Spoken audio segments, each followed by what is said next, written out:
Hi there, history fans. So today we're continuing with the Napoleonic War series from Epic History TV.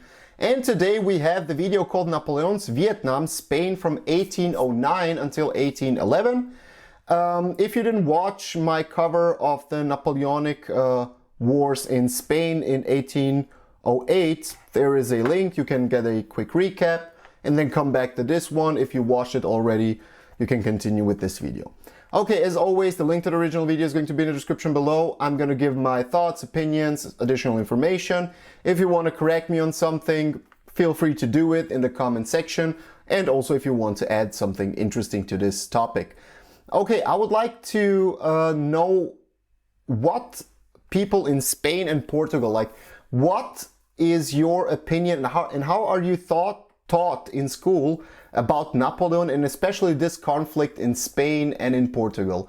I'm really interested in that because Spain was originally, like allied to France, and Portugal was like a historical ally of Great Britain. And in Europe, it really depends on in which country you live and so on the general opinion of Napoleon. Either he was, like a brutal dictator, or he was, like the one who spread civil liberties and civil ideas and so on of the French Revolution. But, like not everything is black and white. Okay, let's jump into the video. I didn't know if I said it, but the link to the original video is in the description below. Okay.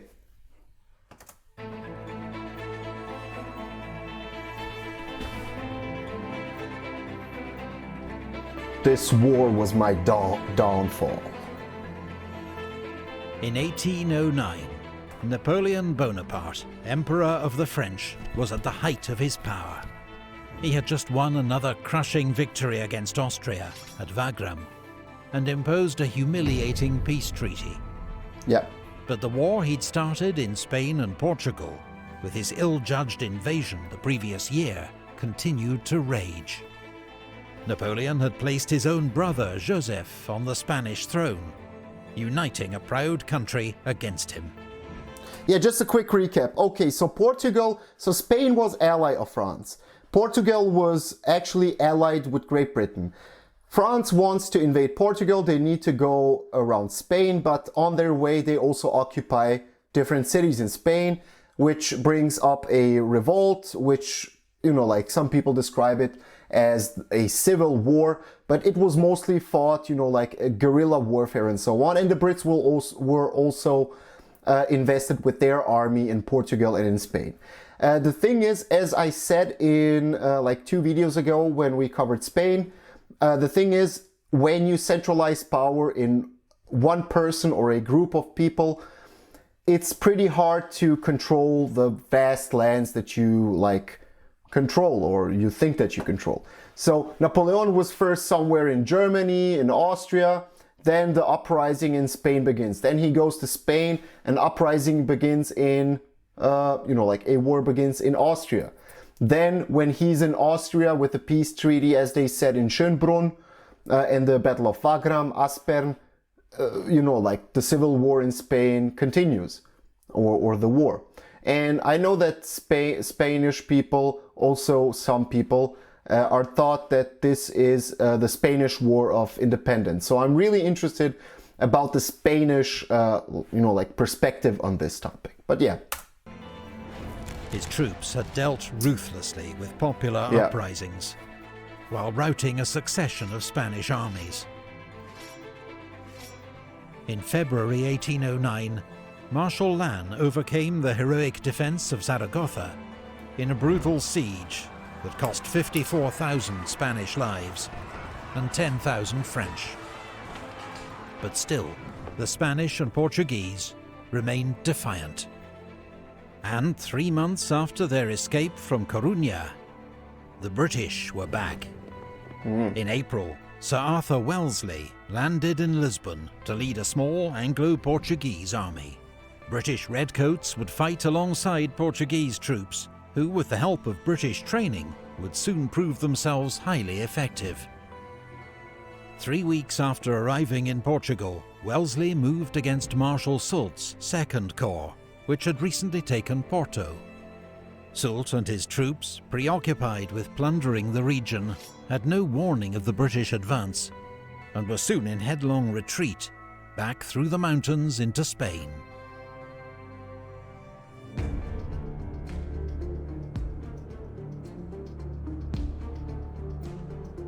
Oh.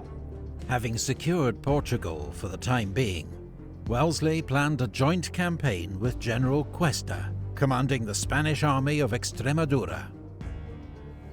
On the 10th of July, the two commanders met at Casas de Miravete to discuss strategy. Relations between these two allies were not straightforward. Spain and Britain had a long history of conflict. The Spanish were deeply suspicious of British intentions in Spain, while the British had a low opinion of the Spanish army, which they considered poorly trained and badly led.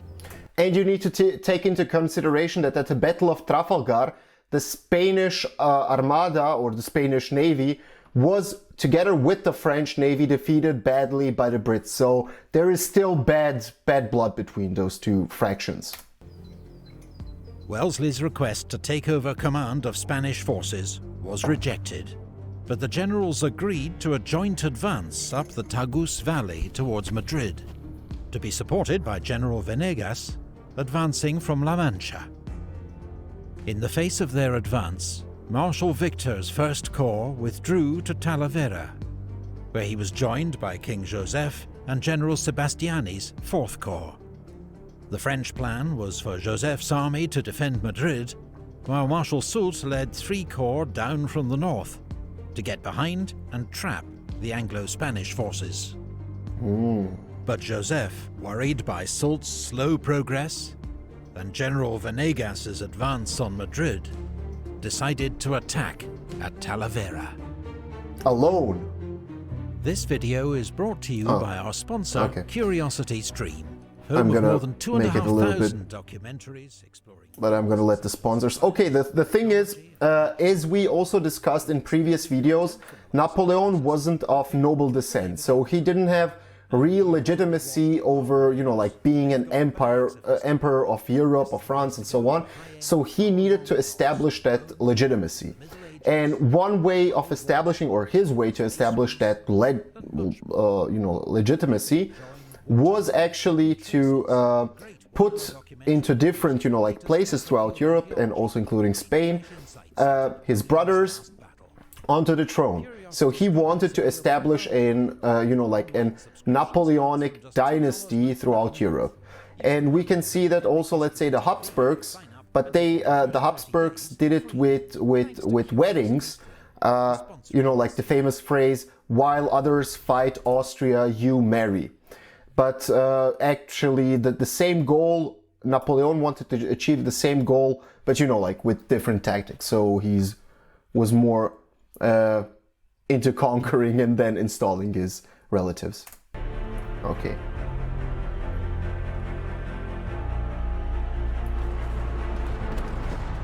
The Battle of Talavera saw British infantry bear the brunt of the French assault. They stood firm and repelled the enemy with disciplined musket fire and bayonet charges. Talavera was a small battle compared to the great clashes fought that year in Austria, but it proved that under Wellesley, Britain's small, well-drilled army was a force to be reckoned with, even though in the short term, victory achieved little. Yeah, but if you consider that the French have more troops, I mean, the losses are huge for each side, but if you combine Spanish and British, they're together, approximately maybe what, 700 less, but it's also a war of attrition in Spain. Warned of Soult's approach from captured dispatches, the victorious Anglo-Spanish army retreated, while King Joseph and Fourth Corps marched against Venegas's army, which they smashed at the Battle of Almonacid. That autumn, the Supreme Junta in Seville, Free Spain's effective government, raised 2 new armies for another attempt to liberate Madrid, planning to converge on the capital from north and south. Yeah, the juntas. I explained it already. When Napoleon installed his brother on the throne, regional power, some regions of Spain revolted against it, and it resulted in establishing juntas, and so-called juntas, and it depended on which region you lived in how and if you're supportive against the new king or against him. So juntas were like small regional governments, I would call it that way, like a simplified version. But Wellesley, ennobled as Viscount Wellington for his victory at Talavera, had been so disgusted by the lack of Spanish cooperation that summer that he refused to risk his army. Predictably, Spain's inexperienced armies met with disaster. At Ocaña, they suffered their biggest defeat of the war, when a smaller force under Marshal Soult routed the Spanish army, taking 14,000 prisoners and 50 cannon. Whoa. A week later, the army of the left was heavily defeated at Alba de Tormes. There was more bad news when Girona fell to the French after an epic 7-month siege. The Supreme Junta's plans to retake Madrid were in tatters, and southern Spain was now wide open to French attack.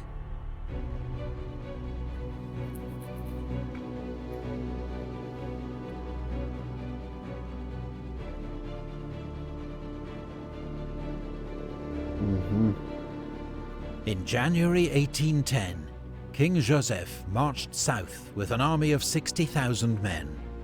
Spanish resistance evaporated. Spain's Supreme Junta was overthrown in a coup, as Córdoba and Seville fell without a fight. Joseph, who still hoped to win over the Spanish with his progressive reforms, was welcomed by many as a savior from anarchy. Only Cadiz held out, its defenses reinforced by a British naval squadron. Regarding politics, the main rival in Spain with, opposing ideas to Joseph and the ideas of the French Revolution was actually the church. So, because, with the French revolutionary ideas, secularization should happen, so the church and state should be separated, and that would influence the power of the church above politics, economics, and state. And of course, the church didn't want to get along, let's call it that way, with French revolutionary ideas. And was besieged by Victor's First Corps. Meanwhile, Napoleon sent Marshal Massena to Spain with 65,000 reinforcements. He was reckoned one of Napoleon's best marshals, and had just been made Prince of Essling for his heroics in the recent war against Austria. Massena was to lead a third French invasion of Portugal, take Lisbon and chase the British back into the sea. He laid siege to Ciudad Rodrigo, a fortified city controlling one of the main routes into Portugal, which surrendered after 2 weeks' bombardment. Wellington, with only 33,000 men to face Massena's 50,000, retreated. Massena crossed the Portuguese frontier and besieged Almeida. After just 13 hours of bombardment, a lucky French shot hit the Portuguese magazine. 70 tons of gunpowder went up in a devastating explosion that made all further resistance useless. Headshot. It was a serious blow to Wellington, who'd been relying on Almeida's strong defences to buy him time. At Busaco, he found a strong defensive position and made a stand. Massena's uphill frontal attack failed, at a cost of 4,000 casualties. But the next day, the French found a way to outflank Wellington's position, and his retreat continued. As Massena's army neared Lisbon, his scouts reported something completely unexpected. Stretching across the Lisbon peninsula, Protecting the city from attack, they found a new chain of fortifications in two major lines. Known as the Lines of Torres Vedras, the British and Portuguese had been constructing these defences for more than a year. Now the lines bristled with more than 100 forts, redoubts and batteries, manned by 30,000 troops and 250 guns. I don't know about this, but if somebody knows more about this stuff, please let me know. This is pretty interesting. Massena soon discovered the lines were far too strong for him to attack. What's more, a scorched earth strategy had stripped the surrounding countryside of anything that might help the French. While Portuguese partisans attacked French supply columns as they struggled through the mountains to reach Massena's army. Massena faced a grim predicament. Starved of supplies. Yeah, one of also the problems with the French, you know, like they were everywhere. They were in Central Europe, I mean, in Germany, in Austria, in Prussia, in Spain, everywhere, in Italy. And you're stretching the line so thin, you know, like just a small garrison could eventually cut up, as he said here, your supply lines. And you're just spreading your army too much. I think that one of the main reasons why he wasn't eventually in the end successful is because of exactly the supply lines. How can you hold a supply line that goes from Portugal to, you know, like Austria and Prussia? I mean, different supply lines. It's crazy. You can't control everything. I mean, it's hard to control everything. Too weak to attack. Unwilling to retreat. But throughout this standoff, it was Portuguese peasants who suffered most of all. When their villages and farms were burned, many took refuge in Lisbon, where thousands died of starvation and disease. Yeah, of course.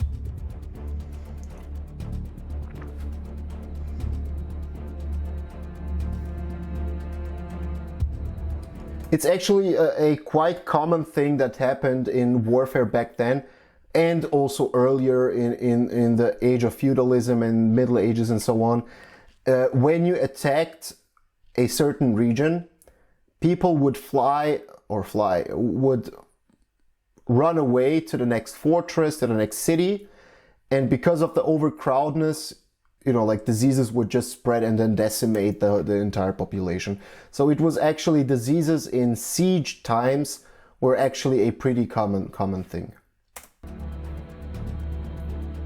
Back in France, Napoleon had been preoccupied with his divorce from the Empress Josephine, and then a new marriage to Archduchess Marie-Louise, daughter of the Emperor of Austria.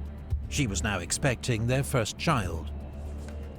Nevertheless... So just a quick recap. So you had the Treaty of Schönbrunn, and the Minister of Foreign Affairs Metternich, Clemens von Metternich, he made a policy of détente towards France, so to ease the tensions and so on. And eventually the Emperor of Austria, he gave up his sister to Napoleon, Marie-Louise, to appease him a little bit and so on. But yeah, just a quick From Paris, Napoleon sent frequent orders to his marshals in Spain and Portugal, urging them to take more aggressive action. But when these orders arrived weeks later, they were usually out of date and showed little understanding of the problems his marshals faced. He now ordered Soult, based in Andalusia, to go on the offensive to draw enemy forces away from Lisbon, so Massena could take the city. Soult laid siege to Badajoz, a fortified city that controlled the southern route into Portugal. When 12,000 men of the army of Extremadura marched to its relief, they were routed by Soult, after which the city tamely surrendered, giving up 8,000 prisoners and vast quantities of stores. It was another heavy blow to Spain's armed forces.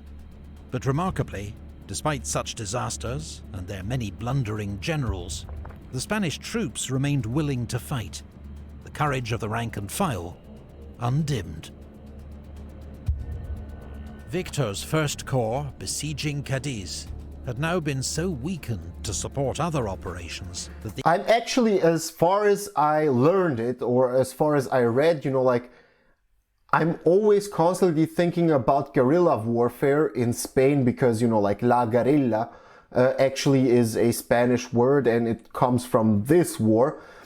But I'm really kind of surprised how many, sieges and real, let's call it real, battles or battles in the field happened here. So I'm pretty shocked actually, because I was, thinking that the whole war went with only or mostly guerrilla warfare. The Anglo-Spanish garrison decided to attack. The Allies landed along the coast to strike at the French siege lines from the rear. But they were ambushed by the French at Barossa. Despite heavy losses, the Anglo-Portuguese rearguard fought off the enemy, but a furious falling out between British commander Sir Thomas Graham and his Spanish counterpart General La Peña threw away any advantage. Soult, alarmed at these developments, marched back to Andalusia. Meanwhile, Massena, out of food and with no prospect of reinforcement, had no option but to retreat. Yeah, too deep in the enemy territory. Wellington's army pursued, discovering evidence of several appalling atrocities committed by the French against Portuguese villagers.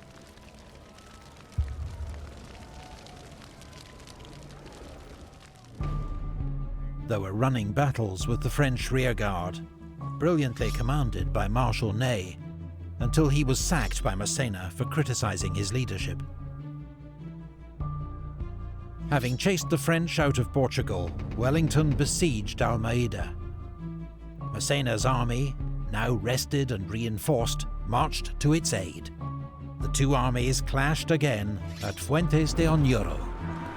In 2 days of heavy fighting, Massena failed to break through Wellington's position to relieve Almeida. The fortress fell the next week, but to Wellington's fury, British bungling allowed most of the French garrison to escape. Massena had lost 25,000 men in Portugal. Now he'd lost Almeida too, and a string of bad decisions, not least to bring his mistress with him on campaign, had cost him the respect of his officers. The Marshal, whom Napoleon had once nicknamed the Dear Child of Victory, was recalled to France in disgrace, never to hold senior command again. Napoleon sent Marshal Marmont to replace him. Meanwhile, Marshal Beresford, the British commander of Portugal's army, was sent to retake Badajoz with 20,000 British and Portuguese troops. When Soult approached with a relief force, Beresford marched to meet him at Albuera. It was one of the bloodiest battles of the war, around 6,000 casualties on each side, with more than a third of the British infantry killed, wounded or captured. Marshal Soult declared, "There is no beating these troops, in spite of their generals. I always thought they were bad soldiers. Now I'm sure of it. I had turned their right, pierced their center, and everywhere victory was mine. But they didn't know how to run." Soult had been checked, but he was determined to save Badajoz. The newly arrived Marshal Marmont marched to his aid, and they advanced again.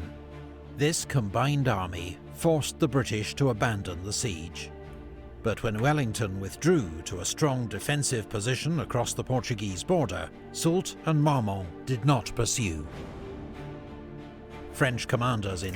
Just a quick note, so as we saw actually, the French with time, with their early victories, and as they advanced, okay, they defeated the armies and so on, but I think they were too or overconfident. Also before they went into Spain in 1808, they were constantly saying, yeah, the Spanish army, the Portuguese army, they're nothing, we're the best, we're the greatest, and so on. But we can see that the Spanish guerrillas and soldiers and so on, that they inflicted a very high casualty numbers for the French, who are still, replenishing their army, their old experienced soldiers, veterans, with new recruits who aren't that experienced and so on, with new recruits. And they also underestimated the Austrian army before the Battle of Aspern, where they were also defeated. I think that the French army with time, you know, like as the Napoleonic Wars advanced, that they grew too overconfident in their power. Spain had learned grudging respect for Wellington and for the steadiness of his troops. They For should. now, the war in Spain had entered stalemate.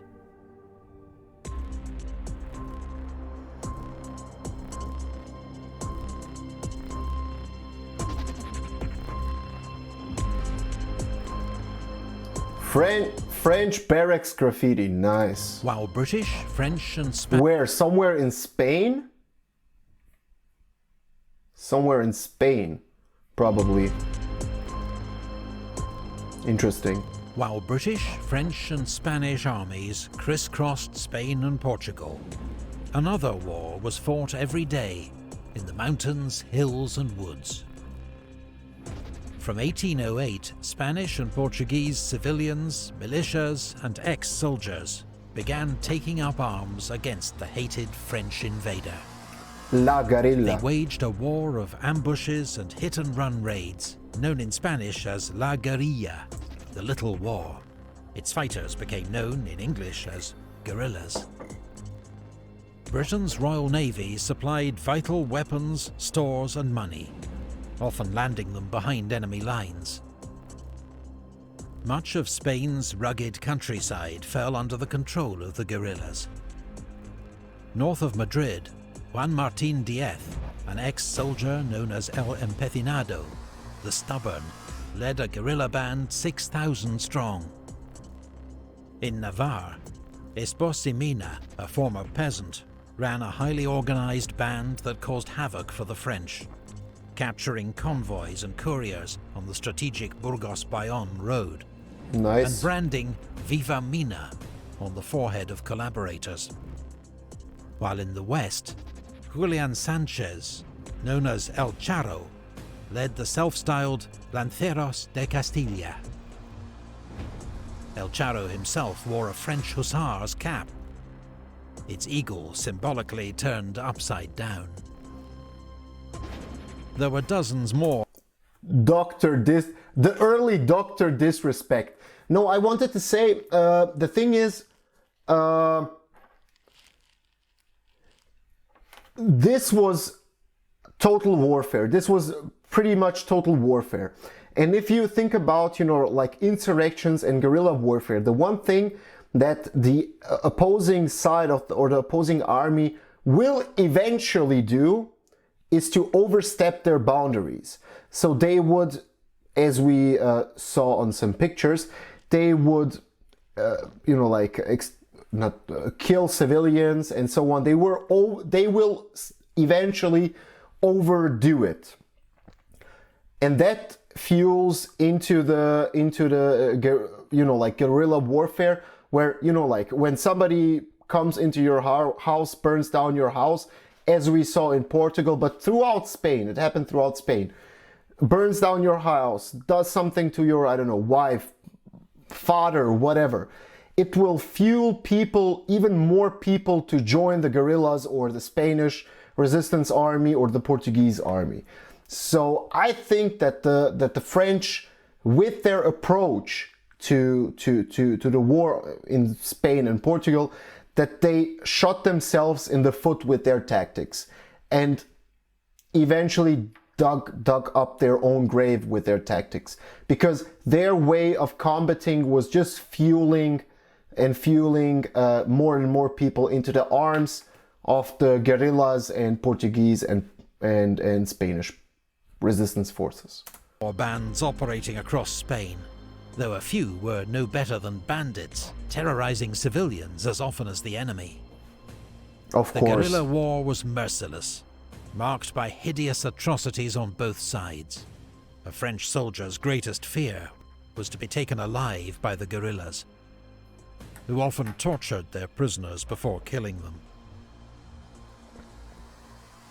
Tens of thousands of French troops were tied down by this People's War, guarding outposts or patrolling the countryside.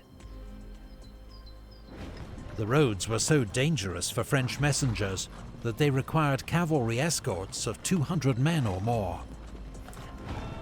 Just Many the still manpower. didn't get through. Their valuable dispatches forwarded to Wellington, for whom they became an invaluable source of intelligence.